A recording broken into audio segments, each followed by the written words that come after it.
অক্ষয় তৃতীয়ার দিন দীঘায় জগন্নাথ মন্দিরের উদ্বোধন করেন মুখ্যমন্ত্রী মমতা বন্দ্যোপাধ্যায়। সেই মন্দির উদ্বোধনের দিন রাজ্যবাসীকে চমকে দিয়ে সেখানে সস্ত্রীক উপস্থিত হয়েছিলেন বিজেপির প্রাক্তন রাজ্য সভাপতি দিলীপ ঘোষ। এমনকি মুখ্যমন্ত্রীর সঙ্গে সাক্ষাৎ করে পারস্পরিক সৌজন্য বিনিময় করতেও দেখা যায় দিলীপ ও মমতাকে। আর তা নিয়ে শোরগোল পড়ে যায় বঙ্গে।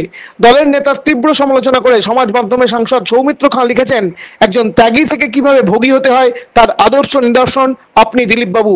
বাবুল সুপ্রিয় থেকে মুকুল রায় এদের তাড়িয়ে আজ নিজেই তাদের পথ অনুসরণ করছেন।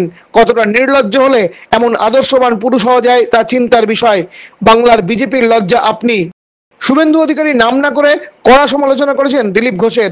আমি একজনেরই বক্তব্যের প্রতিক্রিয়া দিই, একজনেরই বক্তব্যের পাল্টা বক্তব্য দিই, একজনেরই বক্তব্যের ত্রুটি বিচ্যুতি ধরে দিই, একজনেরই মিথ্যাচারকে আমি কাউন্টার করি। তার নাম হলো মমতা ব্যানার্জি, আর উত্তরদাতার নাম হলো শুভেন্দু অধিকারী। আমি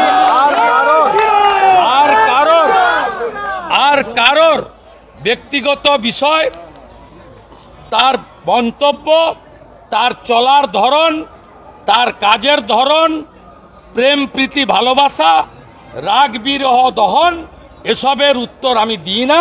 ভবিষ্যতে মুর্শিদাবাদের দুই বিজেপি সভাপতি বিষয়টিকে কিভাবে দেখছেন? আমাদের সব থেকে বড় হচ্ছে আমরা হিন্দু শাস্ত্র মেনে চলি, হিন্দু দেব দেবতা মেনে চলি। এবার সনাতনী হওয়ার জন্যে আমরা যে কোনো মন্দিরে আমরা যেতে পারি। খুবই ভালো লক্ষণ যে ওখানে জগন্নাথ মন্দির উদ্বোধন হয়েছে। এখানে রাজ্যের যারা প্রবল প্রতিপক্ষ বলে সবাই জানে, মন্দির উদ্বোধন উপলক্ষে সেখানে সবাই গিয়েছে। এটা ভালো জিনিস, এটা খারাপ কি? আমার আবার আলাদা করে বলা গিয়েছে, ভালো তো। রামনবমী এর আগে পশ্চিমবঙ্গে হতো না, কেউ কেউ মনে করতো রাম আমাদের ঠাকুর না, রামনবমী আমাদের উৎসব না। এখন পশ্চিমবঙ্গ আস্তে আস্তে মেনে নিছে রামনবমী আমাদের এখানকার অনুষ্ঠান, আমাদের উৎসব। স্কুলও ছুটি দেয় এখন, কলেজও ছুটি থাকে রামনবমীর দিন। এই ঠিক একইভাবে জগন্নাথ মন্দির নিয়ে লড়াই কি আছে? ওটা একটা মন্দির হয়েছে, হিন্দুদের একটা আরেকটা প্রতিষ্ঠান ওখানে হয়েছে, সবাই যাবে আসবে। সেখানে দিলীপ ঘোষ মমতা ব্যানার্জি পরস্পরের সঙ্গে হেসে মুখে একটু কথা বলবে। তো পশ্চিমবঙ্গের লোক কি চায়? এটা নাকি মারপিট করবে নাকি? ঠিকই আছে, এটা খারাপ কিছু নাই।